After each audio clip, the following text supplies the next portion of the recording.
What's up, y'all? Happy Thursday night. Good to see everybody. What got Arizona boys back in the chat? What's up, man? I just got an email from you. So I haven't looked at it yet. I just saw that I got it. Awesome. I was hoping you would be here. Artemio Moore, man. Good to see you. Haven't seen you in a while either. Josh McAllister, what is up, bro? I was hoping you would be here as well.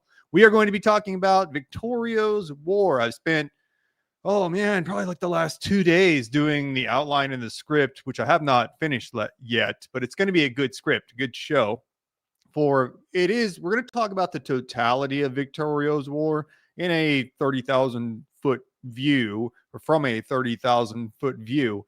But the episode itself is going to be on the Battle of Tres Castillos, which I think is, look, I understand for the experts out there that it's a little bit later. It's really kind of the end of Victorio's War. So I'm not approaching this chronologically, but it's probably my favorite battle because it's just so hardcore. It is wild. You guys, you're going to love it. Oh, what's up, Theo? We got a bunch of regulars in here. Brandini, I'm going to say hi to everybody, and we're going to get going here about the 5-minute mark if you're rewatching. Sometimes people yell at me for, in the comments for not getting to the subject sooner. And it's like, I don't know what to say. You know what I mean? Like, got to say hi to everybody. We're going to talk about this, not necessarily. We're going to talk about each battle that comprises Victorio's.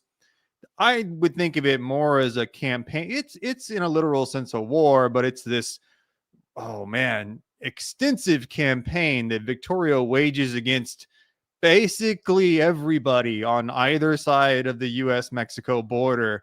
He escapes with a faction of Apache who were understandably really not happy with the whole situation at the reservation, if not reservations, that they were sent to after their initial surrender to the United States government.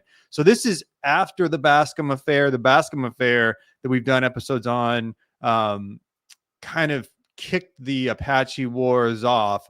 And in 1880, with Victorio's War, in 1879, 1880, we're seeing it maybe kind of reach not its last gasp, but it's going to kind of, after Victorio, things start to go downhill quickly for the Apache. We haven't reached Geronimo yet, but we've gone through Cuchillo Negro, we've gone through Mangus Colorados, we've gone through Victorio, and now, we've gone through Cochise, and now we're seeing the rise of Victorio, who's kind of a reluctant leader-ish. He's been a chief since he was in his mid 30s, and by the time 1879 rolls around, he's in his mid 50s, and he even admits at the time, like, I'm kind of tired, I don't want to have to go through all this.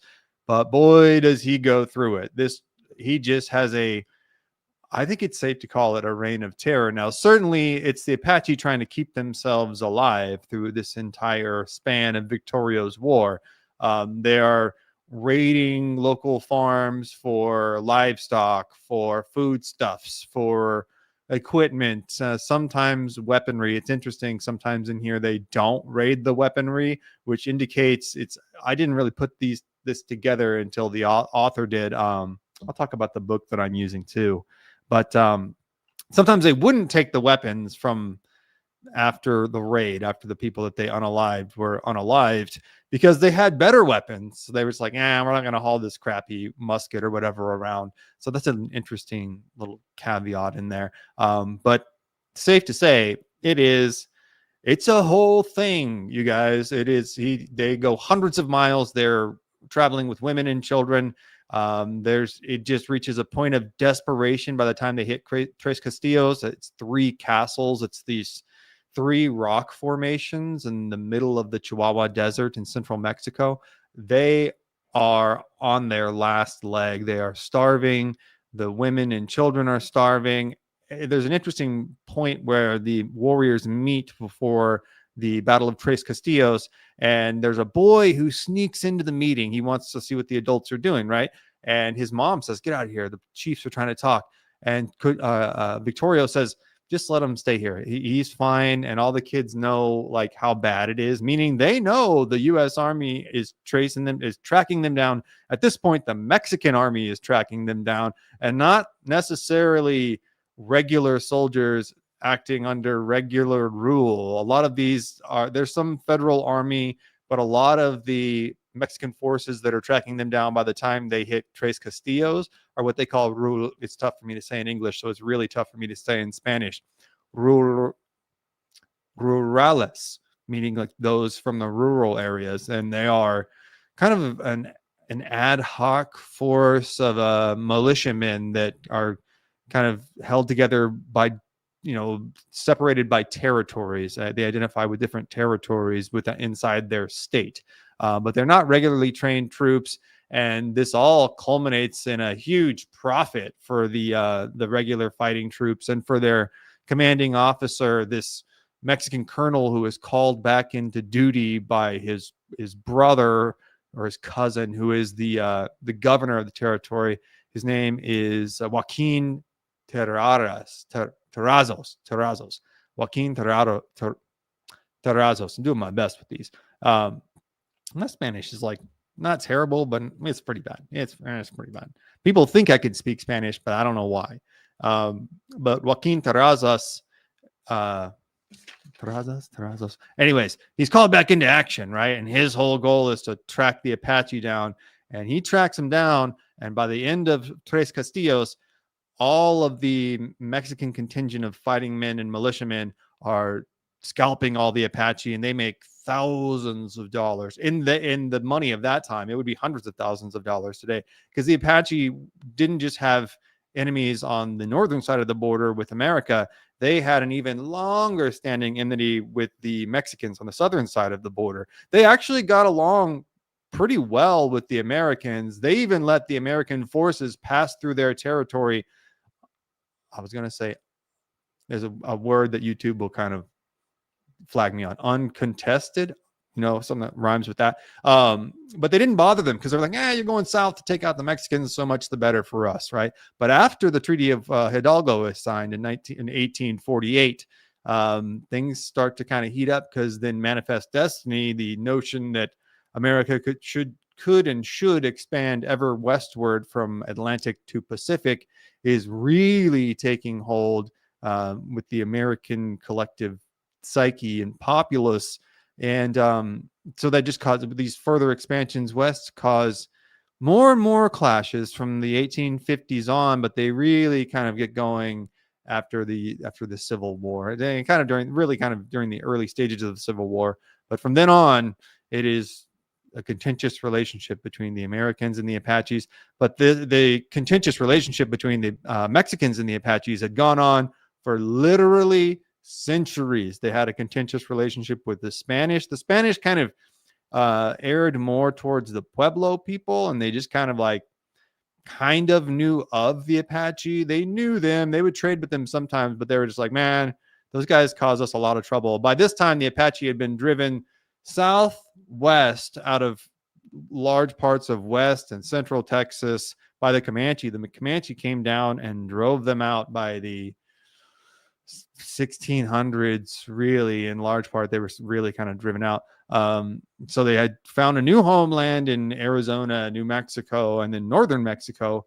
And they had just had a lot of trouble with the Mexicans. The Mexican people there would raid the Apache, and the Apache would raid the Mexicans, and it was just a back and forth. And I don't mean raid in this kind of detached sense. I mean like unalive everybody, right? So this is just a deep-seated true hatred between the Apache and the Mexicans, so the Mexican people. So this just became Victorio had nowhere to go. He's kind of zigzagging back and forth between he's going north of the border, south of the border, and then north of the border is cut off. The army starts cutting off and clamping down on the areas on the Rio Grande that you can pass. And then the Mexican federal forces and rural forces start chasing him down.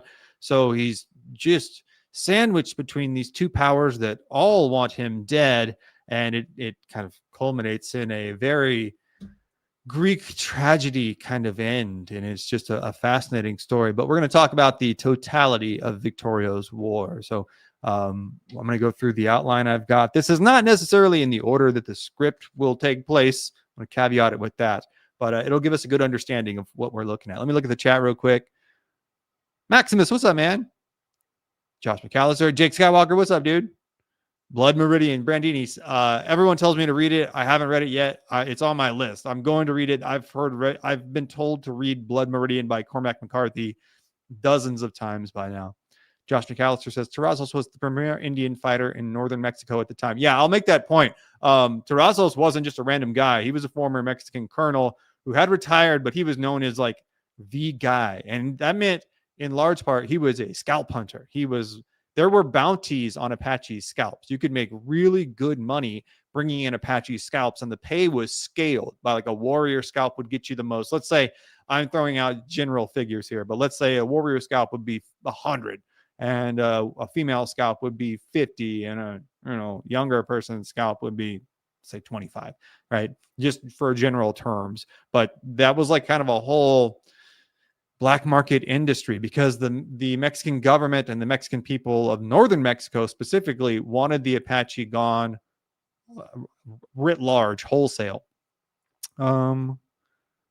Let's see. Am I missing any? I'm going to catch up with the chats after I get done here too. I'm just kind of making sure I'm not missing anything where somebody's yelling at me. Arizona Boy, thanks for getting the membership, by the way. Thank you very much. Okay, so we are going to talk about kind of the who, what, when, where, and the why of Victorio's war. The large part of the campaign, like I was saying, takes place in southeastern Arizona, southwestern New Mexico. It's tough to do in your head. And then kind of northern central Mexico down into central Mexico. We're talking really harsh deserts up in the Arizona, New Mexico, very, very south Texas area, but it can get very cold. And the same thing with down in the Chihuahuan Desert. It can get very, very cold. It can get very, very hot. It's very arid. A preeminent problem for everyone living in the area is being able to certainly feed themselves. There's not tons of game, but to find drinking water is a huge problem. It plays a massive role in the entire campaign. Let's break this down kind of chronologically. So what happens is Victorio is a warrior with the Membrane band, which is southeastern Arizona, I believe. Correct me if I'm wrong, somebody in the chat. But he's part of a smaller band. He's a longtime warrior. He and his people, again, I'm summing this up rather quickly, make an initial, after years of warfare throughout the 1860s, throughout the 1870s, it ebbs and wanes, I guess. It has peaks and valleys. It's not a constant war all the way through, but it's a very, very contentious relationship between the United States government and the Apache people. All bands combined all had a very contentious relationship with the United States government. Now some Apache would separate off eventually and become scouts for the U.S. Army. And again, in Victorio's war, that's a large part of the reason that the American forces were able to track them down. The Mexican forces utilized the Tarahumara tribe, who, if you've ever read Born to Run by, I believe, the author is skipping my mind. Born to Run, though, covers this Tarahumara tribe who live in the Copper Canyon in central Mexico. And they are another tribe that was just the proverbial whipping boy of the territory. And their method of self-defense was to run through these canyons to get away. And they became extraordinary runners, extraordinary trackers who were highly prized by the Mexican government. And they were employed against Victorio. So you see native tribes on both sides employed to track down Victorio. And it's safe to say on both sides, they wouldn't have found Victorio. It would be very close to impossible to track down any native tribe who didn't want to be found without utilizing native scouts. But so the Apache people in segments, band to band, because like the Apache, like most other tribes, do not work as a political monolith. Each band within the umbrella term of the Apache, and this was the same for the Cheyenne, for the Comanche, et al., right? Et al. For most tribes. And it was a tough thing for the U.S. government because they just didn't understand that. They thought, well, we negotiated a treaty with the Apache in this case, right? Well, no, you negotiated a treaty with the Chiricahua. So one band might agree to terms while another band has no idea that the treaty ever even, was put to paper. But eventually, Victorio's band agrees to surrender, to go into the reservations. Most of them are taken to San Carlos, which is in the middle of nowhere in New Mexico. They're brought there, mosquito. They're brought there on trains. It takes, I think, weeks to get there. When they do get there, this place is desolate and a total s-hole for even tribes that are used to surviving in the middle of nowhere. There's no water, there's no shade. They are crammed into these areas with bands that didn't get along particularly well were crammed into these areas. Sometimes the Navajo were crammed into the same reservation with them, who is a longtime enemy tribe. So it's just like you're putting people who don't get along together in the same neighborhood and then taking away their grocery stores and any other kind of civic facilities. And the soldiers who are charged with taking charge of the reservation had a great animosity towards the Apache, and an animosity towards the Indian Affairs agents, the government's official term, who were in large part here from the Dutch Methodist Church, no, the Dutch Reformed Church, I believe. And this is kind of a common theme where, especially with Ulysses S. Grant, he would think like, well, the Quakers are nice people. I'll make them Indian Affairs agents, and then they'll really, work for the best interests of the tribe. And it didn't work out well. And he did the same thing here with the Dutch Reformed, I believe. He would put church authorities in charge of running the affairs of the agency, and it created a kind of quagmire the Indian agents would be seen as doing the will of the tribe, and the soldiers would felt themselves to be doing the will of the U.S. government, and that created a real tension between the military and the Indian Affairs agents and the tribe. So there was this kind of three-part tension going on at the reservation. Meanwhile, the tribe is not getting their ration allotments. Sickness is sweeping through it. They have really no notion of germs, and they have really no real notion of modern cures to smallpox, cholera, etc. This was a common thing throughout most reservations. So many of them are sick or dying. It's just a hellscape, right? After a couple years, Victorio and I believe a couple hundred people. I got it all. I've been writing the script all day, so you guys know sometimes the numbers get a little fuzzy. But Victorio and many of his followers decide, listen, this place sucks. We're out of here. They leave the San Carlos reservation in, I believe, 1879, and it is September 1877, Victorio and his followers leave the reservation, right? Now, this is where they're kind of put into a pickle. They have to find enough food to survive. Victorio has quite a few people to take care of.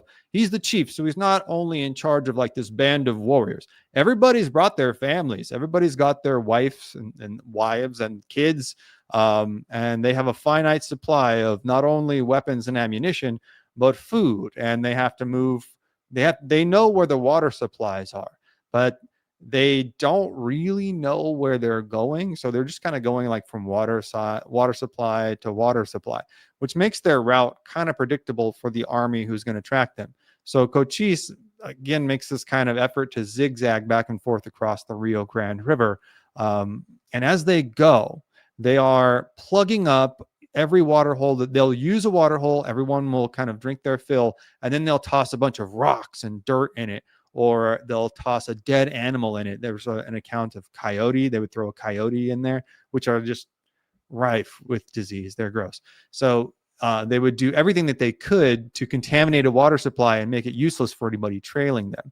And then also going back and forth across the border, and Victoria was very smart, created this geopolitical kind of quandary for the officers of the Mexican army and officers of the American army, because they just had a war not that long ago, about 20, 30 years ago, but there's still some mixed feelings with there's still tensions on the border, let's say. So how far one force can encroach on another force's country, it becomes kind of an issue. The Americans basically start going too far south in pursuit of Victorio. And the Mexican forces are at first, they're just like, all right, cool, well, you take care of Victorio. But eventually the Americans get so far south, and the Texans find out, or the Mexicans find out, that there are Texas Rangers in those forces. And the Mexicans are like, listen, we understand the U.S. Army being here. We've had our back and forth, we understand, but it's cool if you guys are going after Victorio. However, there's no way we're allowing Texas Rangers in here, which I thought was like kind of a funny caveat. But Victorio goes on this, like I said, I would call it a campaign more than like a war, because there's not a ton of like pitched battles. It's mostly like raiding farm to farm. But let's break down each event as it happened, right? So, and I'm gonna have to look that up in the outline real quick. Okay, so we're going to start with Ojo Caliente, September 4th, 1879. So like a couple days after they leave the reservation, they have the army trailing them. This is just it is a war, but it's a cat and mouse game. They are trying to catch Victorio. Victorio has like no ultimate plan. There's not a lot of good options for where he's going to go. So he's just on the move the entire time, and he'll fight off the army and then run, and fight them off and then run. So that's what we're going to see again and again here. So the first engagement, September 4th, 1879. From the Mescalero Reservation, Victorio and his followers headed for their homeland at Ojo Caliente, which is in southwestern New Mexico. It's hard to keep the directions straight. Victorio needed horses, and he stole about a dozen near Tres Rios. Arriving at Ojo Caliente, 40 of Victorio's men attacked a company of the 9th Cavalry, killing 5 soldiers and 3 civilians, and capturing 68 horses and mules. I've been remiss, I did not talk about the 9th Cavalry. The 9th Cavalry is the Buffalo Soldiers. And by this time, they've been started post-Civil War. Well, if you don't know, they've been started post-Civil War. By 1866, they were stood up. There's lots of they're most of them formerly enslaved black men, put into their own units, generally with white officers, even at this time, 15 years or so after their founding. But by 1880, they've built quite the reputation. They're still getting all the crappiest posts and all the I don't want to say the most dangerous jobs necessarily, but many of the most dangerous jobs. And they are generally pretty experienced by this time in fighting the Apache. But the Victorio is going to wear these guys out, even as we'll see. There's a little bit of a contentious story. I'm sure everyone in the chat will have an opinion on this, of how they were given the name Buffalo Soldiers. Some say that the Plains tribes, and that's kind of a umbrella term in and of itself. Some will say the Comanche or the Cheyenne, and in this account, I've heard the Apache termed them this. But that their hair was similar to the buffalo that they hunted, and the tribes had never. It's not that they'd never seen anything like that before. There's plenty of black mountain men. There was black people with the conquistadors. So like, it's not that new, but they turned them the Buffalo Soldiers because of that. I don't know, guys. I'm like 50-50 on this one. The other story is that they wore buffalo coats in the wintertime. And there's a lot of the pictures of Buffalo Soldiers have them sporting these truly classy, truly awesome buffalo coats.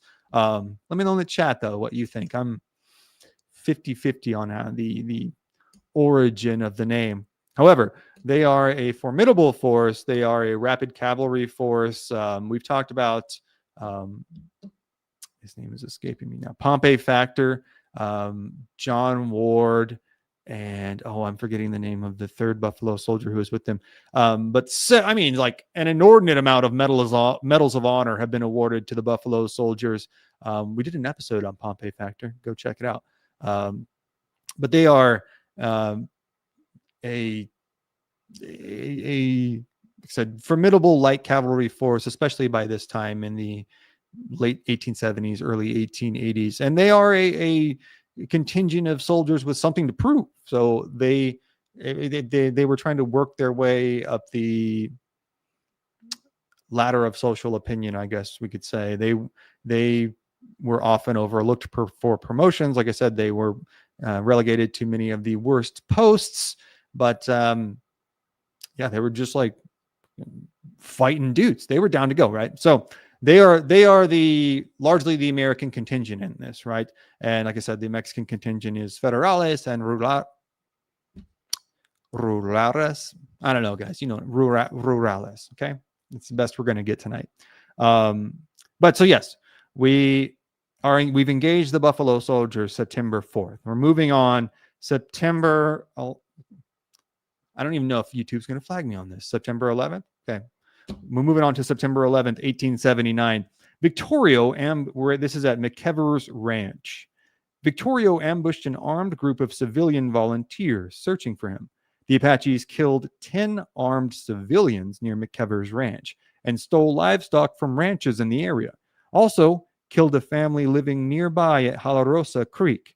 The survivors of the ambush said the Apache force consisted of 100 men. Now, something I've had trouble discerning in the scripts so far is where the women and children go while the attack is happening. But he's got a sizable force. If there's 100 men, I think it's safe to say we can maybe double and a half that, 200, 250, maybe even 300 total Apache in Victorio's charge. So he has to keep all these people fed, watered, and armed, and also perpetually on the move. This is quite the task. Moving on to Las Animas Canyon on September 18th, 1879. We're seeing days, maybe a week in between these battles. So it's a continual pursuit and then bump into each other, pursuit and then bump into each other. Las Animas Canyon on September 18th, 1879. From McKeever's Ranch, Victorio headed north to the Black Range.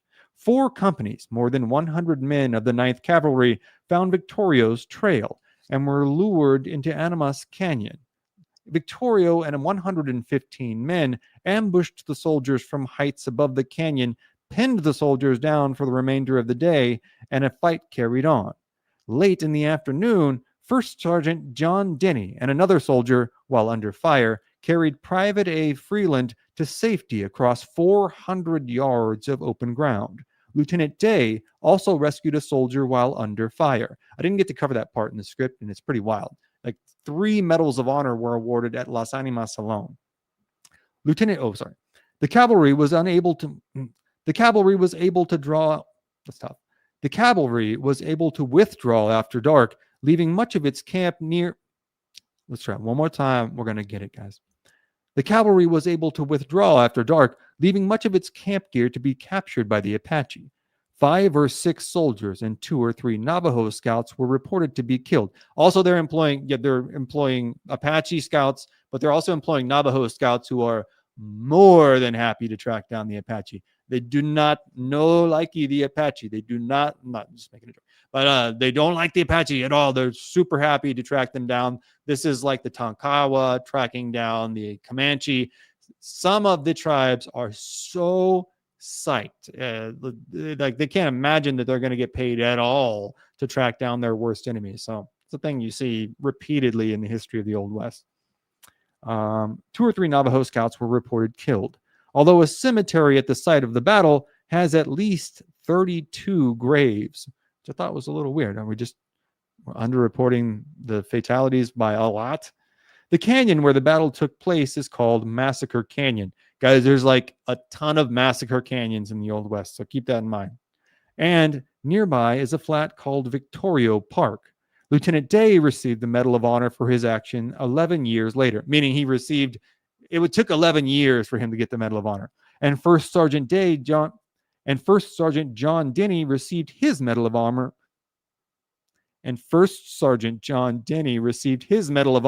Almost 16 years later. So the wheels of awards turn pretty slow. Lieutenant Robert Temple Emmett also received the Medal of Honor for his actions at Las Animas Canyon. So 3 medals of honor and just one battle, one really engagement in this war. It's a trip.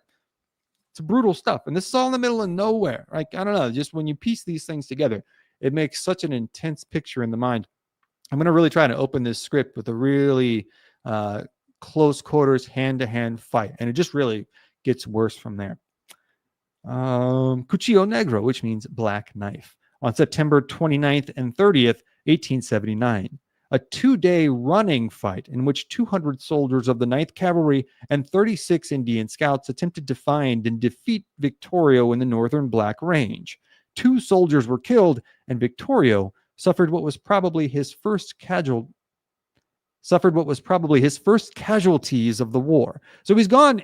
They're really ripping through everything, right? The Apache are stacking W's until Cuchillo Negro. Then they take the first hit, and they really can't take any hits. The United States government, the U.S. Army, has, at least in their minds, and almost literally unlimited manpower, unlimited firepower. If they unalive every soldier pursuing them, they know that there will only be twice as many that come in their stead.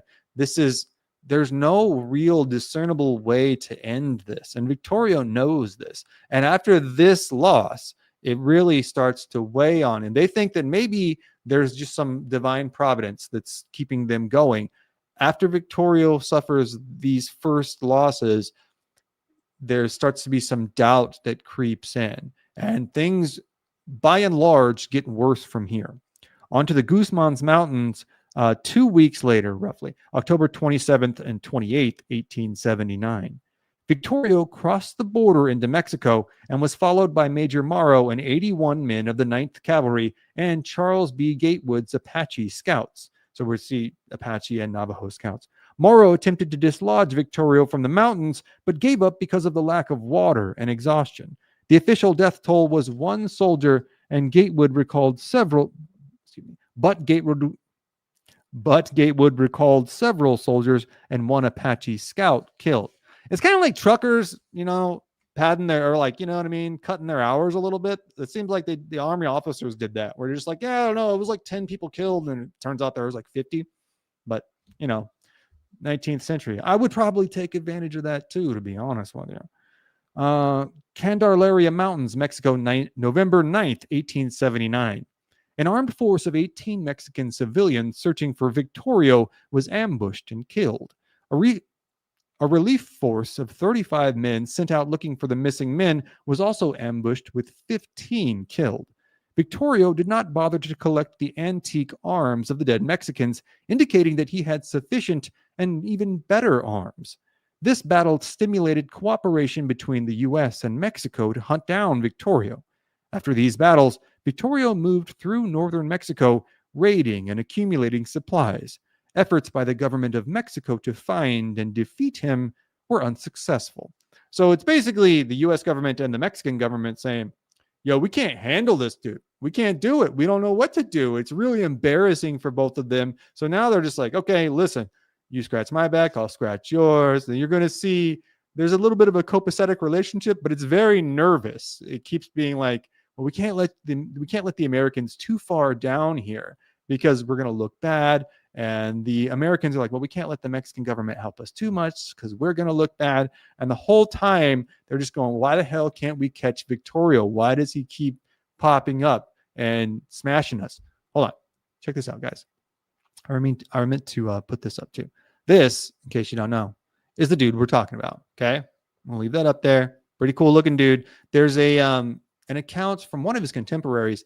It's from an American contemporary observer that mentions how he has curly hair, and he thought like that was rather unique amongst Apache. I don't know how true that is, but you can see he's right. He's got curly hair. Cool looking guy. On to Percha Creek. We're now in 1880. January 12th, 1880, Victorio evades U.S. efforts to block him at the border and slips back into New Mexico in early January. Major Morrow and a strong force of the 9th Cavalry with artillery caught him at Percha Creek on the eastern slopes of the Black Range, west of present-day Hillsboro, New Mexico. Morrow had 1 man killed, and Nana later said the Apaches had 6 killed. Victorio continued on northward. I don't get into Nana a lot. It's sometimes I've seen like Nana, I don't know, but Nana is the older kind of like mentor for Victorio, who ends up succeeding him. Sorry, no spoilers. But he's much older, and he steps into this leadership role after the Battle of Tres Castillos, kind of miraculously and kind of reluctantly, because up until then, he's more of an advisor to Victorio. But it's amazing because I think he's in his 70s, maybe 80s, and he keeps up during this entire campaign. He's at every battle. He's an amazing guy in his own right. Onto the San Mateo Mountains on January 17th, 1880. So you'll see again 5-7 days between each engagement. And then keep in mind, in between each of these engagements, the Apache are raiding farmsteads on both sides of the border for everything that they need, and also just to wreak havoc and exact revenge for the United States government putting them onto reservations, and for the Mexican government being not so nice for the preceding several decades. In the San Mateo Mountains, returning to his old home in that's a tough sentence to say. Returning to his old home in Ojo Caliente, Victorio attempted to negotiate terms of surrender that would allow him and his followers to remain at Ojo Caliente. But failing that, he fought the 9th Cavalry in the San Mateo Mountains, probably near Vic's Mountain, killing one American officer and eluding capture or defeat. I mean, it's a bold proposition, though, right? He's saying, like, listen, I'm back.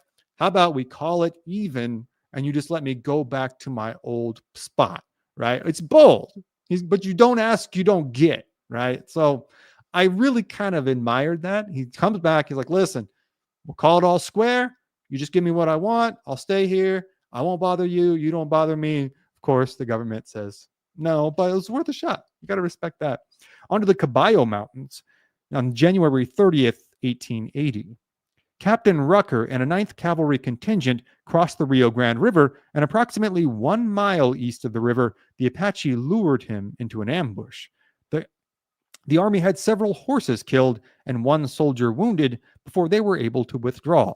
Unfortunately, you're going to see a lot of horses killed in this campaign. They really kill a lot of horses. On to Aliman in February of 1880, February 3rd. Victorio encountered the Jornada del Muerto, pursued by Major Moro.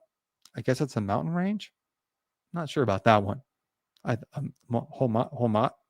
Jornada del Muerto. Victorio entered the. Okay, so it's like a canyon range. I didn't need this part for the script, guys. Victorio entered the Jornada del Muerto, pursued by Major Morrow with 5 companies of cavalry, which 150 men, and Indian scouts, let's say 210 guys. He had a skirmish with the 9th Cavalry, which cost the soldiers 1 dead and Victorio many horses. Morrow reported several Indians killed. The 10th Cavalry of Buffalo soldiers was called in from Fort Bliss to assist with the hunt for Victorio. Fort Bliss, middle of nowhere, Texas. So all of this happens. I know, think about how it's like the middle of nowhere now. Imagine way less stuff there. It's legitimately the middle of nowhere then. On to the San Andreas Mountains, February 9th, 1880. The Apache routed a company of the 9th Cavalry in Hospital Canyon, driving them from the mountains and capturing supplies.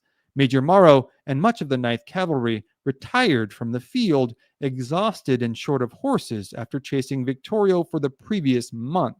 That's what I was talking. It's amazing that he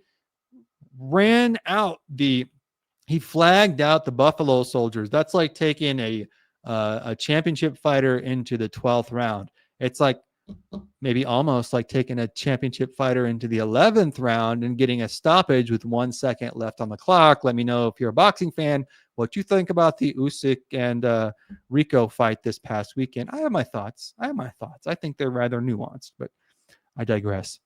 But he's wearing them out. He's worn them out, right? They have essentially said no mas, no pun intended, but like they have said, nope, no mas. We got to take a break for a second. Onto the Rio Grande Valley on March 1880, war parties were sent out by Victorio that raided with impunity all the settlements along the Rio Grande for livestock, supplies, and ammunition, killing at least 20 civilians. This is in a span of about a month. So that's like 1 person every other day, a little bit more than that. 5 days of 2 people a day. The cavalry, having lost many more horses, rested and resupplied during the month and prepared to take on an expanded campaign against Victorio. They had to take an entire month off and then plan this like, okay, we're really going to double down on Victorio. And the whole time, the whole country is kind of going, why is this that hard? This is one dude and he's got, 200 people with him, give or take. So, and half of them aren't even warriors. Why is this hard? And the officers there just kind of keep going like, you don't understand. It's harder than you think, It's like speed walking or something. Like, well, you guys should come try it. It's actually pretty tough. And they're right. It is pretty tough. On the Himbrio Basin, April 5th through the 8th, 1880. In the largest battle of the war in numbers, like there are more people involved in this engagement than any other throughout the war. In the largest battle of the war, considering numbers, more than 500 soldiers and Indian scouts attempted to encircle Victorio's camp. That's way, way more than if this is like twice as many that have come after him since twice as many soldiers that are now coming after him, and they try to encircle him. So from Victorio's perspective, he is encircled by twice as many soldiers as he's ever seen yet in this campaign, and it's relatively miraculous that he escapes. Not all of the U.S. troops found their way to the battlefield, though, and after skirmishing at long distance, Victorio withdrew successfully. The U.S. had 2 dead and 3 Apache bodies were reported found on the battlefield. So it was a whole to-do, and they've had a whole month to kind of psych themselves up and refit, and they come out swinging hard and effectively kind of whiff. They kind of miss, right? They didn't, for 500 guys, getting 3 Apache isn't fantastic. On to the Mescalero Reservation, April 16th, 1880. In the battle after the Battle of Himbrio Basin, 1,000 U.S. soldiers descended upon the Mescalero Reservation in an effort to cut off Victorio and his men from coming to the reservation to trade for supplies. It's not what it says on the paper, but I'm summing it up. So what they would do was sneak back into the reservation, like kind of like through the back door, and trade their new supplies, like trade the stuff that they've taken off the ranches they've been raiding with their boys back home, or like with their boys that they knew, and then dart back out of the reservation again and start raiding again because they kind of needed to trade for some stuff. There's a real pragmatic air to all of this where it's like, yeah, we're on the warpath, but we also kind of, got to keep ourselves supplied. So they sneak back to their boys and trade for the stuff that they need and then sneak back out of them. But that's how sneaky they could be. Like, I mean that in a complimentary way. They were able to almost literally disappear into the landscape. It was just, it is insane that they ever found the Apache, frankly. On to Alma on April 28th, 1880. There's like a couple more of these guys. This is a long campaign.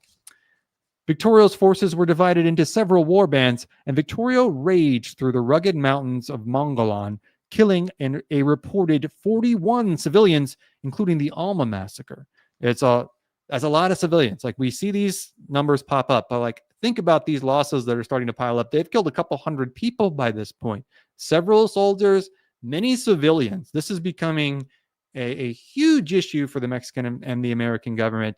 And the entire Rio Grande Valley is in a state of utter panic, right? This is in quite literal sense, a reign of terror, like that both the Mexican and American governments will have to put to a stop. They don't know what to do, and Victorio's hard to predict in some senses because he doesn't even know where he's going.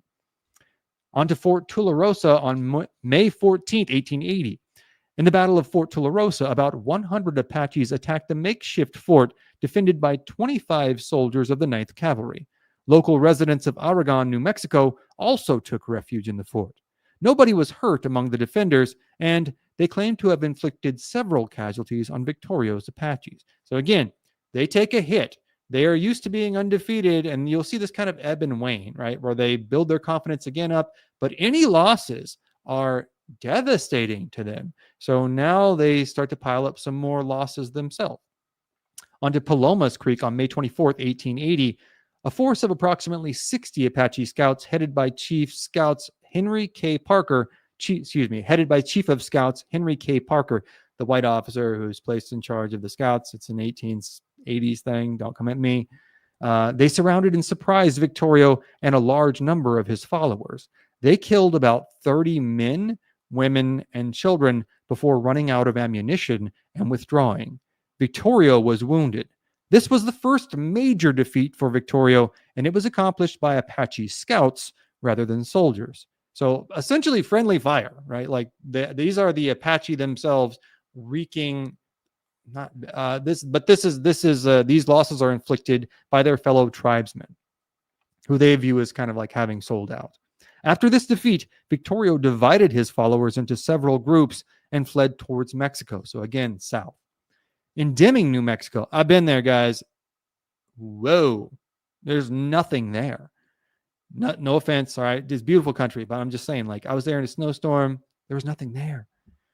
June 5th, 1880, tracking Victorio's forces south to Mexico, Parker's Apache scouts found a group of Apaches and killed 10 of them, including Victorio's son, Washington. This is a huge loss for Victorio. Victorio's son, Washington, is known as a formidable warrior himself. Victorio kind of sees him as a successor to himself, and it is obviously a devastating loss, as it would be for any father. And again, it's inflicted by the Apache themselves, which is just adds insult to injury, quite literally. On to northern Mexico in June and early July of 1880, Victorio raided ranches and settlements in northern Mexico to gather supplies and livestock, with the apparent intention of driving the livestock back to New Mexico, especially in the Mescalero Reservation, to trade for arms and ammunition. So they're essentially running like a black arms market, right? Like, this is what he had to do. It wasn't just about keeping everybody alive. It was about keeping his warriors equipped to fight. It is a very, very difficult situation that Victorio is confronted with. In July, several Mexican soldiers and Apache were killed in clashes between Victorio and Mexican military forces. And again, each loss for the Apache can be exponentiated. It is irreplaceable. Every warrior that they lose is an absolute devastation, not only from the kind of familial aspect, but from a point of fact military force perspective. On to Tinaja de las Palmas, also known as Quitman Canyon, on July 30th, 1880. Victorio crossed the Rio Grande into Texas and encountered the 10th Cavalry of Colonel Benjamin Grierson, also Buffalo soldiers. Rather than chasing Victorio, Grierson's strategy was to station soldiers. That's tough to say, guys. Grierson's strategy was to station soldiers at strategic locations, such as the infrequent watering holes of the desert on the Texas Trans-Pecos, meaning the borderline. The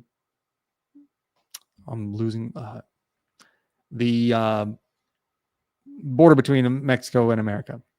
Grierson and 3 companies of African-American soldiers prevented Victorio and 125 of his warriors from accessing the Tinaja, the water hole de las Palmas. 1 soldier was killed, and Grierson claimed to have killed 7 Apaches. It is, again, their losses are piling up, kind of piecemeal. You're saying 10 guys here, 20 guys here, but it really starts to add up. It's like the old bank account. You have $5 here, $10 here, $20 here. And you're like, wait a second, what happened to all my money? Especially now. You know what I'm saying? Rattlesnake Springs, August. I'm going to lose my mind, guys. We're going to have a bit of a crash out here. I'm just kidding. But you know what I'm saying? Be like crash out worthy. Rattlesnake Springs, August 6th, 1880. Badly in need of water and probably attempting to return to New Mexico, Victorio headed north from Mexico toward Rattlesnake Springs, Texas. Let's take a second. Awesome town name, right? Awesome location name. Tough to beat. After a grueling march, Grierson beat him to Rattlesnake Springs. They're on a race to get to Rattlesnake Springs because if one force can get there before the other, it's kind of like the Battle of Apache Pass. If you hold the water source, you hold the territory. And you're going to force an attack by your opponents because they have to move you. They have to get you out of the way, or they have to go to the next watering hole. And it's very easy to predict their movement then because they're going to go to the nearest watering hole. So you've got them in a real pickle here. You're in a real Chinese finger trap. Let's see. Victorio made several attempts to reach the water in the springs, but was fended off by the soldiers. Grierson had 3 dead, but estimated that he had killed about 30 Apache. Victorio turned back to Mexico after the battle, unable to reach territory familiar to him in New Mexico. He does keep trying to go back it's kind of sad. He keeps trying to go back to his homelands, his at least a territory that's like vaguely familiar. It's like if you're from, God forbid, LA, and you don't necessarily have to go back to LA, but you're like, I want to be in Southern California. Kind of the same thing. A mountain. Victorio turned back to Mexico. Yeah, that's just kind of, it says this extra stuff. They're on to Fort Quitman now, August 10th, 1880. Returning to Mexico, Victorio attacked a stagecoach and killed the driver and wounded a passenger, who was James J. Byrne, a general during the American Civil War. Byrne died a few days later after the incident, so he also killed the general, which sucks, man. You're a general in the Civil War, you go through all that, and then like basically, 15 years later or so, you're done. On to Tres Castillos, because this is the meat of the upcoming episode on Tres Castillos, so I'm not going to spoil this too much. There's essentially the Apache get to Tres Castillos. It's in the middle of the Chihuahuan Desert. There's 3 spears or 3 pyres that stick up, and they're all granite rock, and they look like 3 castles. It's a good name, Tres Castillos.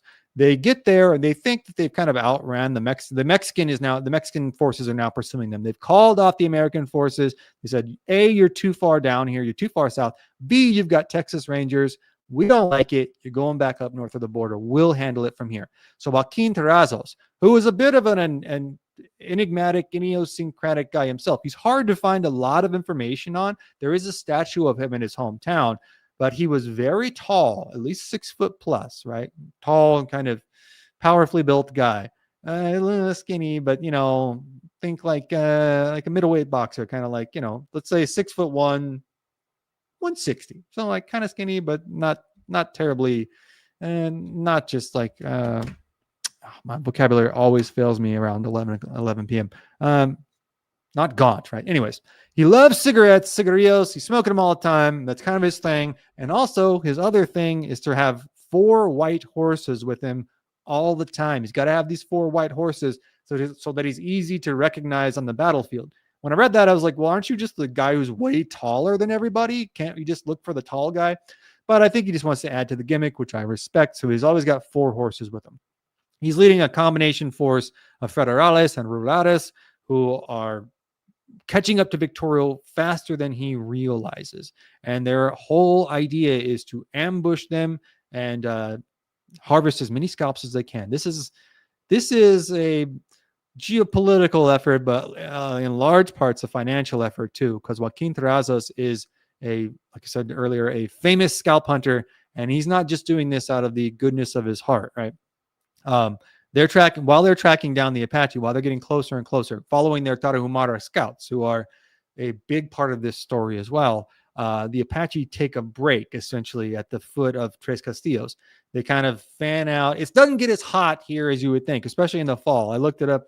We're looking at like temperatures in the average in the high 80s. In September through October, it gets down to like the 60s. So it's not just like burning hot, and they get kind of in the shade of Tres Castillos, and they kind of fan out over like a football field's area. So they're kind of spread out. They're roasting. They've had some successful hunts. They're roasting some meat. They're drinking mezcal. Everybody's kind of like partying for a second. They think they're taking a break. Meanwhile, Terrazos and his Tarahumara scouts and his federales and his rurales, that's as good as we're going to get, are hot on their trail. They're catching up to him, and they're setting an ambush kind of around the base of Tres Castillos. And to my understanding, I'm willing to be corrected on this. To my understanding, it's towards dusk. It's late afternoon towards dusk when really it's the Tarahumara who kind of ride out first. I believe there's kind of an initial volley from the Mexican forces and the Tarahumara, and then the Tarahumara ride out. And it's very common. You see a lot of like one-on-one challenges, and especially in intertribal warfare. And they challenged, one of the Tarahumara chiefs challenges Victorio to a one-on-one duel on horseback. So Victorio is about to ride out. I believe he's just getting mounted up, and the Tarahumara like shoots him. I think he shoots him in the leg. And so then he rides back. And it's like, well, I mean, got his shots in. It kind of reminded me of, I forget who, Floyd Mayweather Jr. knocked out Maidana or something, when Maidana like gave him a foul, hit him with a foul, and then like he's like, "Oh, my bad, man," and he like kind of hugs him, and then Floyd's like, "Yeah, that's fine." He kind of hugs him back, and then right when they break from that hug, Floyd goes, "Boom!" hits him with a, I want to say like a straight right. Anyways, knocks him out, and the whole point is like, keep your hands up at all time. I think that's what the Tarahumara is saying here, like, "Hey, bro, you know, you got to protect yourself." Anyways, Victorio is wounded. Then this whole battle kicks off. The women and children, they're scattering back towards kind of the base of Tres Castillos. They know they are in grave danger. Best case scenario, if they get captured, best case, if they don't get killed during this battle, they're going to be sold into what is effectively slavery. I know slavery is illegal by this time in Mexico, but they have this kind of I'm going to work on my Spanish, economienda, I believe, system where like, yeah, you can it's basically like forced labor. So chaos just breaks out, right? And this boils down to kind of a long range gunfight for a while in the late afternoon, and the Mexican forces get closer and closer. And by the time nightfall hits, there's been so many warriors killed that Victorio kind of like effectively knows that this is it. Like, we're not going to make it out of this alive. He even tells one of the younger warriors, like, "Hey, man," he says it more gravely than this, but he says like, "Hey, great job today. I'm going to die tomorrow, but you're a warrior, you know, like, good work." But it's a very like Alamo vibe to this, right? The next morning, I don't want to give away too much. Yeah, the next morning, the fight almost instantaneously breaks out into a very close quarters, hand-to-hand fight. The Mexican soldiers and the Tarahumara have to go up, and the Apache scouts as well, have to go up. You can look up Tres Castillos. They have to go up in between these big granite boulders as they're going uphill to the base of, I think, the largest castle formation. And there's not really much room to maneuver as they get closer and closer. And the Apache are hiding behind boulders and hiding behind, most boulders. But it's just vicious, very close quarters, lots of knives, tomahawks, some pistols. And all the while, the Apache that are left are kind of retreating up to the top of the top of the hill. By the end of this, Victorio and a small collection of his warriors are essentially left with this choice of like, how do you want to go out? Do you want to go out with the Mexican forces and the Tarahumara killing you? Or do you want to take your knife and kind of like, who was it? Who's the guy that did that in the Shakespeare, the Roman character? I know, but like, take yourself out with your own knife. Fall on your own sword, so to speak. Long story short, it seems like that's the route they went with. There is some contention there with Terrazos having this big parade back into his hometown after the battle. They're displaying all the scalps that they've taken, a bunch of scalps. I think it's like in total 25 grand worth of scalps. It's a lot of money. They're displaying all the Apache scalps that they've taken. And the guy in the very back is the Tarahumara scout who had initially challenged Cochise. And everybody knows it's Cochise's scalp because it's like curly and kind of gray and stuff, right? Because he's in his late 50s by this point, basically they're basically covering like 15 miles a day. They've been going hard for a long time. Anyways, they're all, Cochise and his boys. There's some contention that this Tarahumara scout is the one that found him. He charged up the hill. They all found Cochise and his boys, and they unalived them before Cochise and his boys could unalive themselves. Seems more like Cochise and his boys went out on their own terms, right? Which I don't know, like, as a Christian, I I think there's some exceptions, right? So yeah, but I wouldn't advise that. I don't know. To me, I say like, fight your way out, but I don't know. Let me know in the chat. Is that like a hardcore thing that he did, or should he have fought it out? Or what do you think? Did you think that the Mexicans took him out? Do you think that Tarahumara took him out? Or do you think that Victorio? Yeah, did I say? I know, Josh. Sorry. I know I've been reading a lot about Cochise too. So if I've said Victorio on accident, which I just did it right there.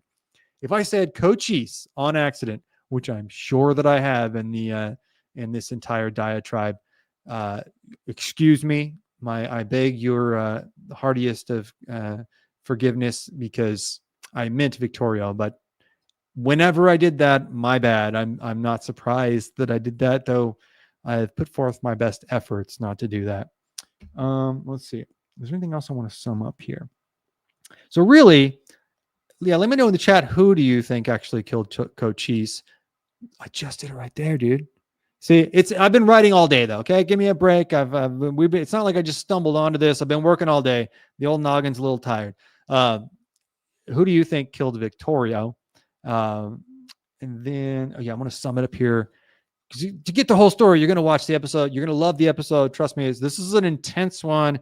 It opens. It's probably one of the most intense openings that we've ever had, and it's a very, very violent episode. Be frank, but a very oh man, a holistic episode. I think just by the nature of telling this story, it's a great vehicle to understand the totality of Victorio's war, to understand the Buffalo soldiers that were chasing him and the officers and the Mexican factions. Even understanding Joaquin Terrazas is a fascinating character. There's just so many fascinating characters in this, and then it has this almost medieval end to it. And then there's in that, yes, there's a very hand-to-hand fight, close quarters fight, but also there's this procession through town with all of our war trophies. And then I believe 62 women and children are taken prisoner, which effectively means sold into slavery.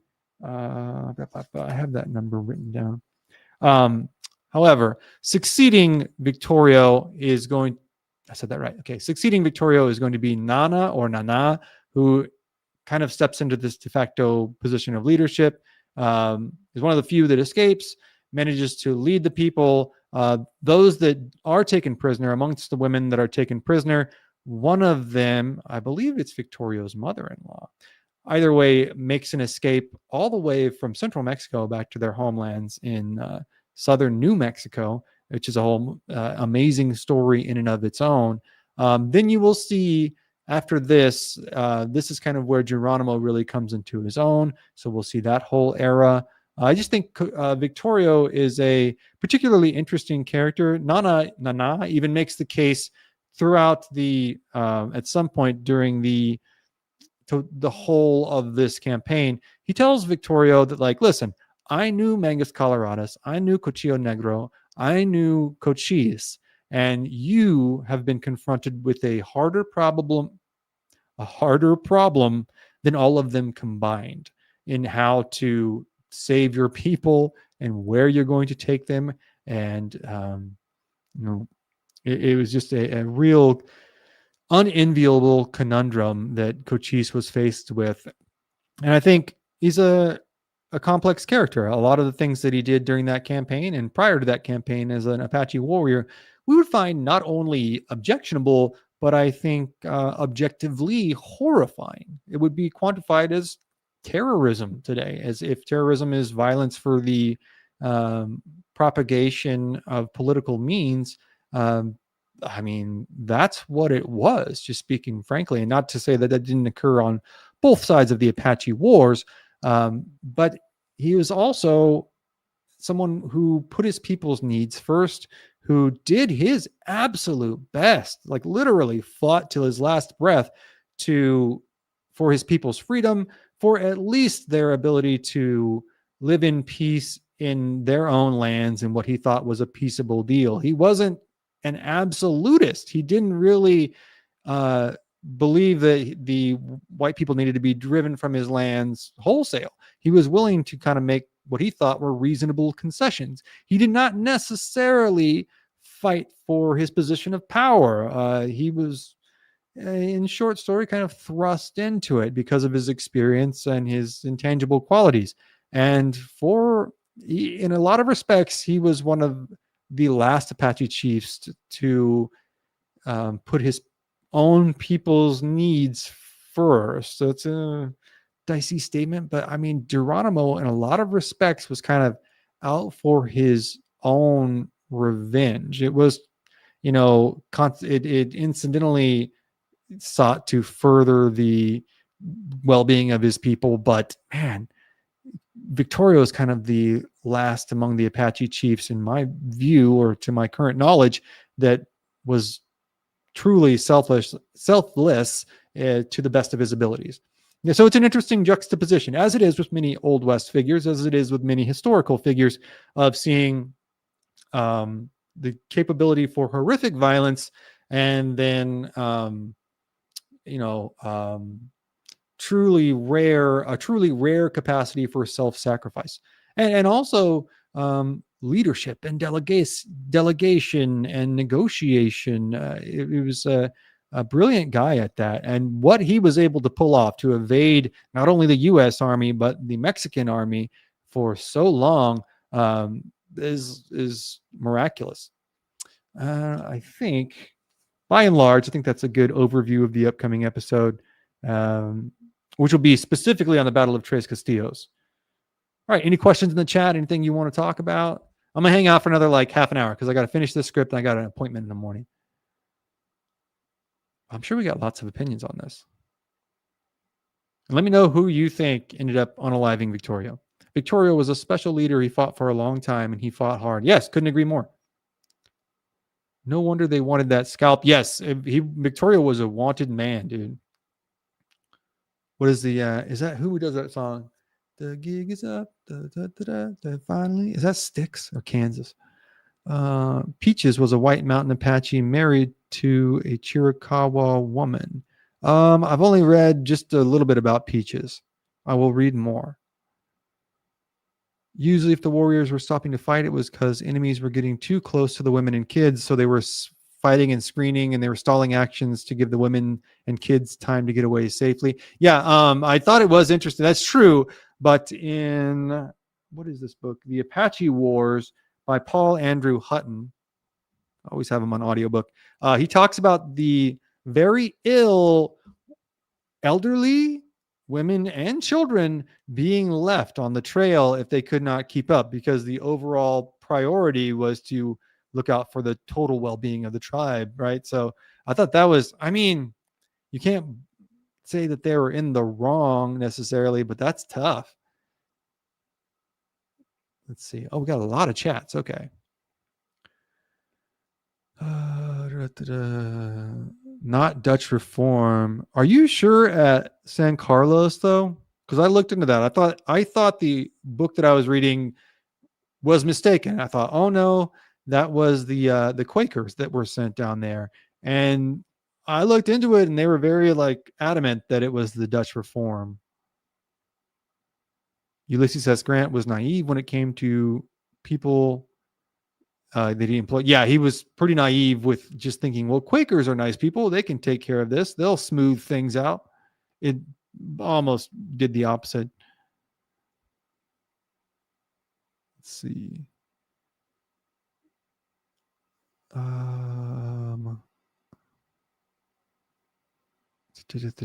got a lot of chats, so I'm just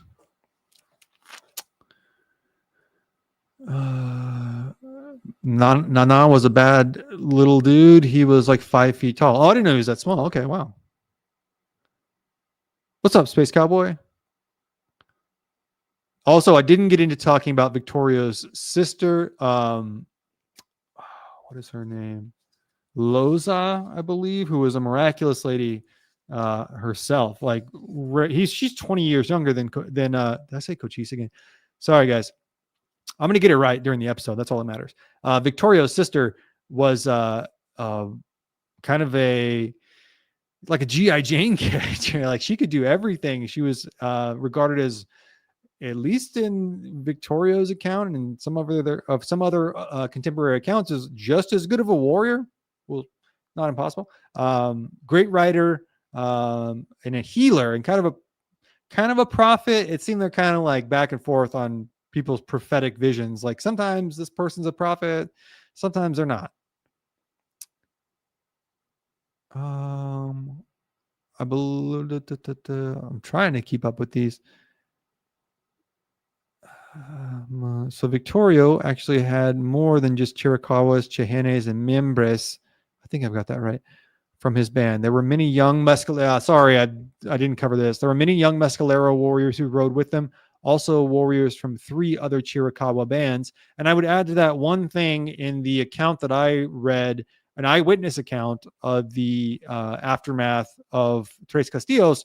They remarked on one singular Comanche being there who the scouts saved for some reason. I don't know why, but they said there was one Comanche that didn't mention if it was man, woman, child. I don't know why it'd be a child. Elderly, possibly. I thought, well, maybe that's why they let him go. But they do mention one singular Comanche being with the band as well. Bamidiana, what's up? Good to see you. Happy Cabby, good to see you. Never ceases to amaze me the endless stories of endurance during these conflicts. Yeah, I mean, like it'd be like effort wise, it would be like running a marathon every day for months on end with like hardly any food and having to fight battles in the midst of that.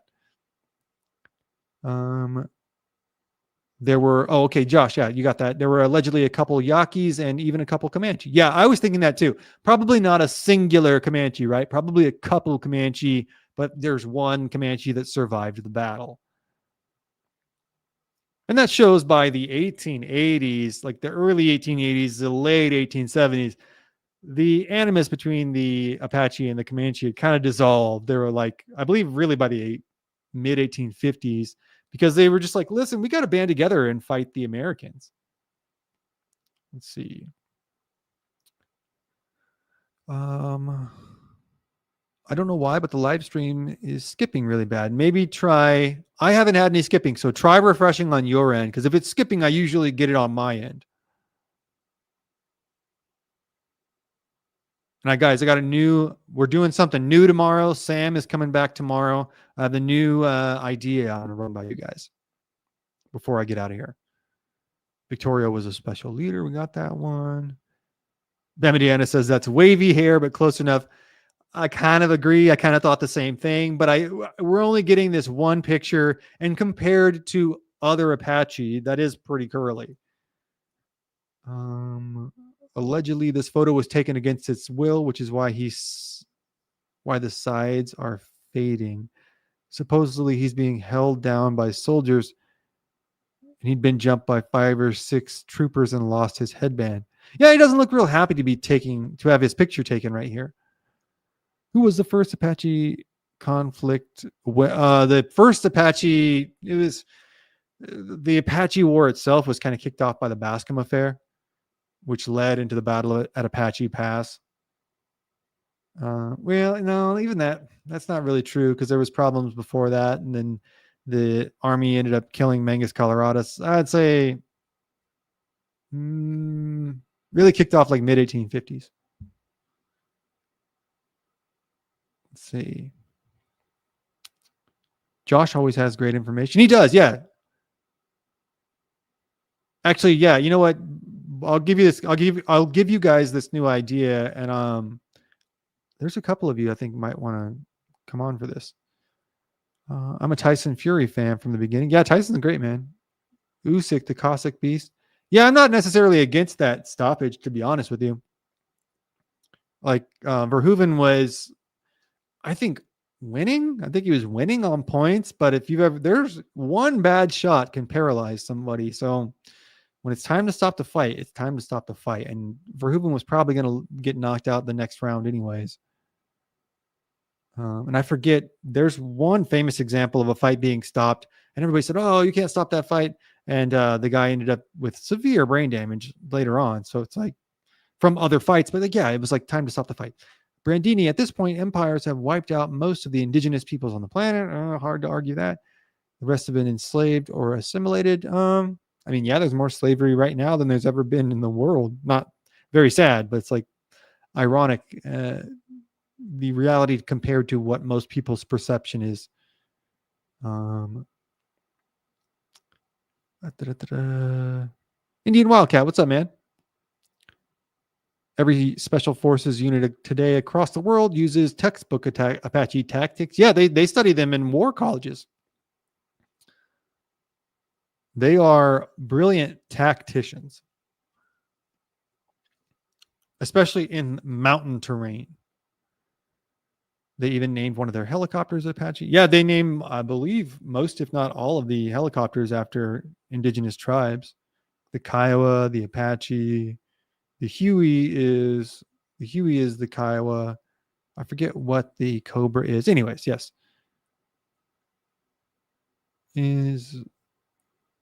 Is the famous shamanist warrior Losen with him right now? She was with him throughout that campaign, but I believe stayed. Gosh, there was something where she like didn't accompany the tribe back to the reservation because she stayed and helped somebody give birth, I believe. There's a cool story about the tribe crossing the Rio Grande and is swollen up. It's just flooded, right? And they're all standing on the bank going like, well, we can't cross this. Now the army's going to catch us. And Lozen herself is just like, you guys suck. It's not a problem. And she just like rode across the flooded river. And then all the guys were like, well, if she did it, we got to do it. And they brought their families across and everybody got across. But she was spunky. If Losen was with him, he wouldn't have gotten caught up with. Her power was in locating. Yeah, that's true. They would bring Losen, like, sounds like to the center of camp or call on her powers to tell them specifically if the either Mexican forces or American forces were close. She was like kind of their radar. It seems like Losen had special powers. Yeah, I can think she was kind of touched in some way. I mean, like, blessed with some powers in some way. Victorio did have a large contingent of Mescalero that were coming and going from the Bosque Redondo, bringing fighters, mounts, ammo, and supplies. Yeah, there was this whole like supply chain, like a black market supply chain that he'd set up.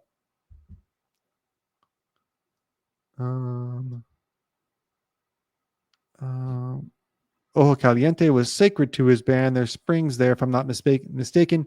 They believed that had healing and spiritual powers. Yes, this book, The Apache Wars by Frank Andrew Hutton, mentions that.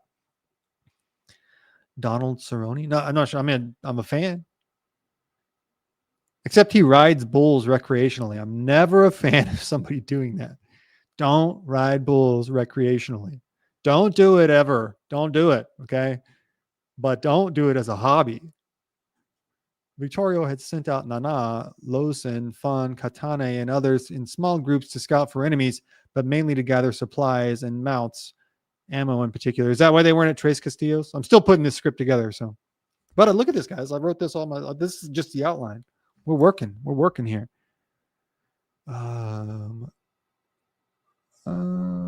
Davy Crockett said, the worst thing you can do is the wrong thing. The best thing you can do is the right thing. The next best thing is the wrong thing. And the worst thing you can do is nothing at all. I don't know. I think there's many instances where that's not true at all, but I appreciate the sentiment. Mindful Militant says, dance for me, boy. Not happening. Victor Ortiz was the man Mayweather played out. Victor Ortiz. Thank you, bro. Thanks, Eduardo. Thanks, bro. If you haven't seen that, go watch it. Tres Castillos was a hard and vicious fight. Yes, that's why I picked it. Apaches used all their ammo, yes, and fought to the death with knives and rocks. Oh, I didn't talk about the rocks. Yes, they picked up rocks. They were hammering fools with rocks. You did not want to be in a knife fight with the Apache. Very good point as well. I kind of didn't touch on that. The Apache were adept knife fighters. Like that was kind of their thing. They're kind of like, wasn't their preferred method of fighting, but they're kind of specialized in it. The women fought hard as warriors. Yes, the women fought very hard at Tres Castillos as well. Victorio. Okay, yeah. Hopefully, I haven't said that. Thanks for catching me, Josh. But hopefully, I haven't said that anymore since then. Let's see. Geronimo lived in Alabama. He hated it. Yes, they hated Alabama and Florida. Too humid, too many mosquitoes was kind of like the overall consensus. Victorio has that desert testosterone levels. He's got high test. Look at bro right there. He's looks maxing. Check your email, Brandon. I did. I talked about that. Maybe you were gone. I said at the beginning of the show that I just got your email, but I haven't looked at it yet. I just got it like before I got on here. John, thank you though. Yeah, I haven't. I'll get right back to you. I just haven't. I saw. I won't divulge your email, but I know your email. So I was like, I was gonna email you pretty soon too because we haven't heard anything from you. So I'm glad. I was really glad to hear from you. I'll check it when we get done here. Let's see. Styx is the one who sings that song. Thank you, Josh. I don't know why I thought Kansas for a second. Obviously, it's Styx. I'm not a Styx fan though. I don't know. That's a good song. It's a good riff, but I'm not a Styx fan. Let's see. The song you're humming is Renegade by Styx. Yes, but Renegade by Styx. Thank you. I've heard it a billion times. Where I work, they used to play classic rock. So I've heard that would come on once a day.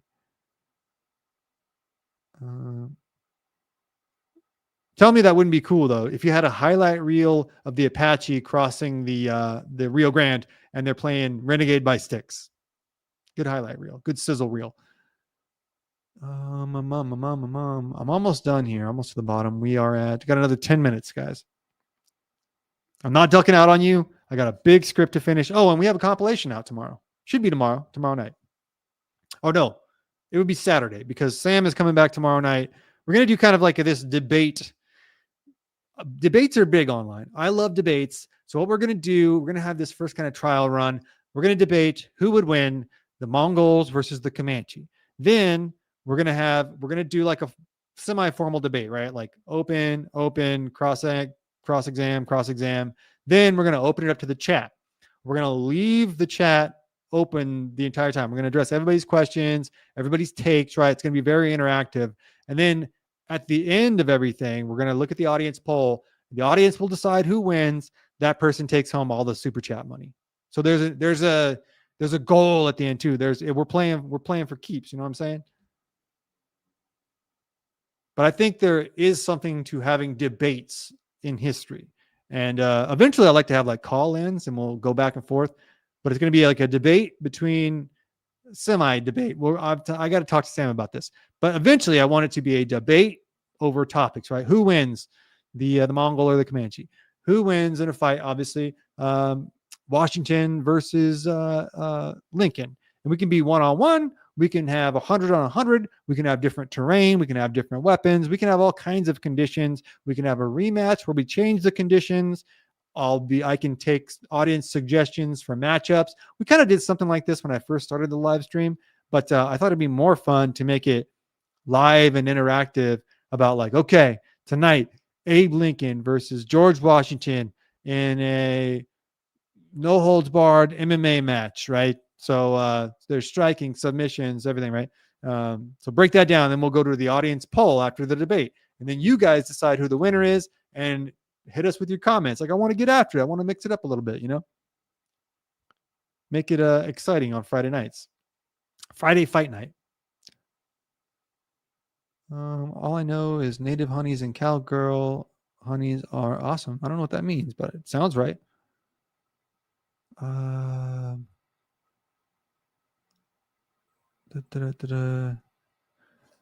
Josh, I looked it up and it said Herman Lehman lived with Victorio. I know when reading the story of Herman, that's what it said. To my knowledge, he lived with Carno Viste. I'm not saying you're wrong, but the only Apache chief that I know of him living with was Carno Viste. Mongols, not even close. Hey, we're gonna have you guys come back because we're gonna be playing for keeps, right? Like the winner takes home all the super chat money. So you guys will do like a potluck thing. Everybody chip in. The winner takes it all home, and the winner is decided by you. And we're gonna go for broke, like no foul language, but we're gonna break it down piece by piece, and we're gonna go kind of step by step, and it's gonna be back and forth. Like it's not gonna be super formal. We'll have an argument. We'll get after it. It's going to be a debate, blood sport debate. There's going to be a learning curve. We got to figure out some stuff, but I think it's a good idea. Give me a 1 in the chat if you think it's a good idea. Now, keep in mind, it's going to happen regardless, but give me a 1 in the chat if you like it. Deadliest Warrior. Exactly, Josh McAllister. Exactly, bro. Deadliest Warrior is kind of the impetus for this entire channel because that's why I grew up watching Deadliest Warrior. They do the one-on-one, which I kind of like, honestly, but these all don't have to be one-on-one. We can do, I don't know, whatever, man. Like Jedediah Smith versus Quanah Parker. You know what I'm saying? We can just mix it up any way we want to. Think of it like 1994 UFC. There are no limits. There are no rules. Who cares? Let's all get together and watch a fight. You know what I'm saying? 1, 1, 1. Right on, guys. I'm glad you guys like that idea. Apache defeated the Gladiator. Did Apache? I remember that the dude who won in the Mongol. They did Mongol versus Comanche in in that show, I want to say the Comanche won the one-on-one battle. Is that right? Apache defeated the Gladiator, though. I mean, I don't know. Maybe we can hash that out here. Seen a lot of ones. Right on, guys. Right on. He caught up in the mix. The matchup was on TV once. Yeah, it was a Mongol versus the Comanche. I mean, I can see it in my head right now. Who won that, though? I'm going to try to get Sam to take the side of the Mongols. I'll take the side of the Comanche. I think one-on-one would be more fun, though. Like, okay, who wins Genghis Khan versus Quana? I'm going to tell you right now, Quana smashes that fool. Smashes that fool. I love Genghis Khan, I mean, as much as somebody can. But he smashes that fool. He's like 5'11", 180. He's got reach. He's got long arms. I think Quana is just going to take him down. He's going to snap him down. He's going to put him in a front headlock, knees to the face. I don't think it even lasts that long. The armor gives Mongols the edge zone. They're like, that's okay. And I'll let Genghis have his armor during the fight, right? But I don't think it's going to matter because Quana is looking for knockouts. Granted, yeah, body shots do the most damage, but Quana is going for headshots. He's a head hunter. You know what I'm saying? I think Quana hits him maybe with a blast double. Maybe he's going to hit him with a slick double. Maybe probably not a blast double. He's going to hit his head on the armor, but he's going to hit him with a slick double, take him down, ground and pound. It's going to be very like old school Matt Hughes style. I don't know. Genghis was bloodthirsty. Look, I don't think Genghis should get credit for showing up, right? But I think Genghis is just going to get schooled, man. He's not that big of a guy, to my understanding. He might have been a redhead. Just kidding. I think as horse warriors, we have a more interesting conversation. And then en masse, we have a more interesting conversation. Now, your generic regular, because Quana is kind of a different case for the Comanche. Like your regular Comanche warrior versus a regular Mongol warrior is an interesting conversation. Very short, squat. People in general, just generally speaking here, I don't know who you think would be more martially adept. Let's say we both give them spears, one shot with the bow and arrow, and they both get shields, and they're both mounted to begin with. Now, if the fight does progress to the ground, we're not stopping the fight. Okay, this isn't like Pride rules. We're not stopping the fight and put them back in the middle. Like, no. We're just going. It's like old UFC where the clock just runs. Was Genghis on the front lines? Yeah, for a while. He kind of came up hard. Mongols actually practice martial arts called buck. Yes, true. Very good point. The Comanche and the Apache did have their own kind of it's not necessarily codified, not necessarily formalized, but they were aware of submission holds and they grew up grappling. And besides, like, maybe this is a little controversial, but like wrestling is wrestling. You know what I mean? Like I've heard some really high level grapplers. I heard Ben Askren say that. And I do agree that, whether it's jiu-jitsu or Bach or judo or American Greco-Roman wrestling or folk style, whatever, wrestling ultimately is wrestling. So these same principles are practiced worldwide. So I don't know how much difference we can substantiate between the two peoples there. I would maybe put them equal, but that's my opinion. We'll have it out in the chat. And the point being that like somebody's going to have to win, right? That's how we're going to quantify it. We'll do an audience vote. We're not playing for marbles. We're playing for payola. Gas is $5 a gallon right now. Everything matters. I thought that would make it fun though. Brandon, on that episode, there's 2 Apache and one is Lipan and one is Hikaria. On the Gladiator episode, they did some weird stuff. Ultimately, that show kind of let me down because they would just get weird with it. You know what I mean? And they were clearly like the Apache or the Comanche and the Mongol were clearly fighting in a like a grove somewhere just outside of LA. Like, I don't know what they thought this was evocative of, but it's like, well, this is just like some park just outside of LA. Doesn't look like anywhere a Mongol or a Comanche's ever been in his life. Comanche had better horses and were better horsemen. Oh, that'd be a great thing to have out, man. It's like Josh, you might be somebody that we can have on, man. You'd be good to hash things out. We need to get some topics together, but we can have, I'm open to having people on, and I would like to be the moderator. I would like to have you guys debate Sam on some stuff, because Sam, I don't know if you guys know this, but Sam is a pretty sharp cookie. He's a fart smeller, as my grandpa would say. I mean, a smart feller. Wait, yeah, smart feller. Seems either one could kill the other in the equal probability of them winning. Yes, but we got to err towards one side or the other. I'm going to go for the Comanche, guys. I'm going to argue for the Comanche. Let me be honest with you, because this isn't the official show.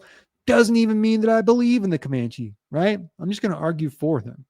Classic. It's an American tradition.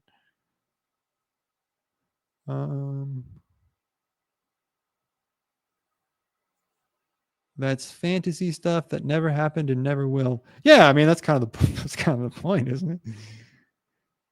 Elite Super Grunt. Mongols still practice their martial art. Yeah, absolutely. It's a national sport for them. Absolutely. Bach, I believe it's called, right? It's like a belt wrestling, and they have these like shoulder strap things, like shoulder pads, and it's wild. If you haven't seen it, it's outdoors. They throw each other on dirt. It's kind of like, they're very big into judo too. They have a very strong judo team. And it's, if you've ever seen judo before, it's very throw heavy, and Bach is like that, except there's no gis. There's this like speedo kind of thing, and then these shoulder pad things, and they're just beating the crap out of each other. It's crazy. I just don't care much for fighting after my son-in-law. Oh, I'm sorry to hear that. When did that happen? That's the first that I've heard of that.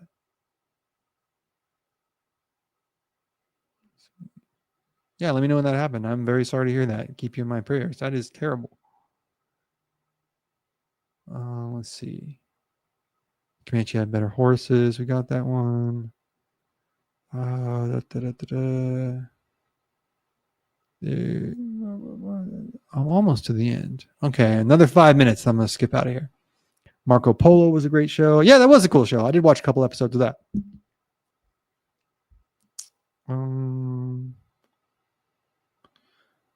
Mongols still practice their martial art. Got that. I think I'm almost caught up somehow.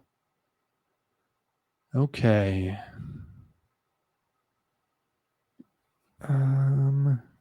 Sorry, guys. There's just a ton of chats, which is great. It was on my grandson's second birthday. Oh, so how long ago was this? I'm just wondering. Did this just happen? Either way, like, my sincerest condolences. We just haven't heard of this. A reason one of my favorite Bruce Lee movie lines is the art of fighting without fighting from Enter the Dragon. You know, I haven't seen Enter the Dragon. I need to watch that. That seems like that'd be a cool movie. I just never have watched it. Seems like Bruce Lee is seeing a bit of a resurgence, which I'm glad to see.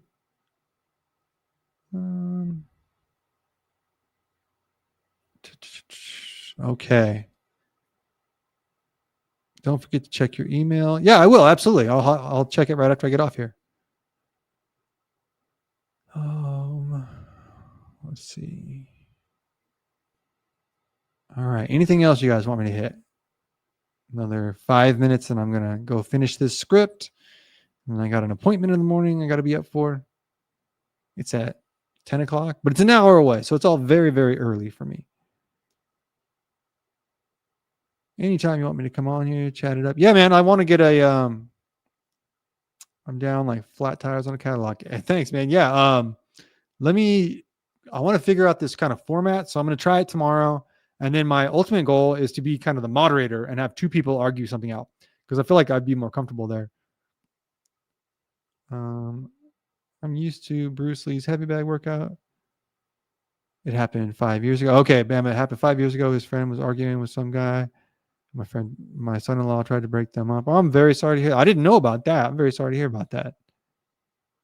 Well, we're not trying to exacerbate any of that. We just thought it'd be a fun idea to kind of, it's a very barbershop thing to do, to sit around and talk about who would win, Joe Louis or Muhammad Ali, right? Very popular thing was Rocky Marciano versus Muhammad Ali, Mike Tyson versus Sonny Liston, or I don't know. What would be a good one? We're still going to do the Jack Dempsey fight. That'd be fun. I used to do Bruce Lee's heavy bag workout. I haven't pulled that one out of the cobwebs.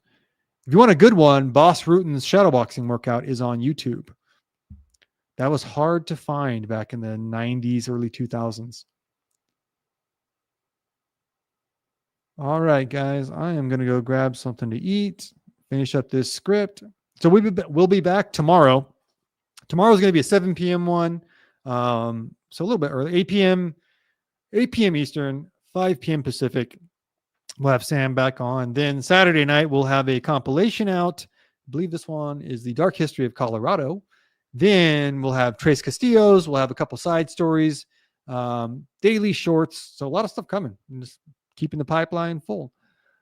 Watch The Great Scout in Cat House on Thursday. You will love it. Watch The Great Scout in Cat House. What is that? Let's see. Indian Wildcat. Water never grows stale, so you got to keep on flowing. That is true. That is true. The Great Scout in Cat House. Okay, I'm going to look that up. Then Arizona Boy, I will be emailing you back. Josh, I'll be getting a hold of you. Well, everybody come back on Wednesday. I mean, like, either way, I'll be getting a hold of you. But come on back tomorrow. Let's flush this debate idea out. And yeah, then we'll start hosting some where we have one person take one position, another person take another, and I will moderate. So I don't have to constantly argue. But it'll be fun. It'll be a good time. Thank you for the stream too, Jake Skywalker. Thanks for coming by, man.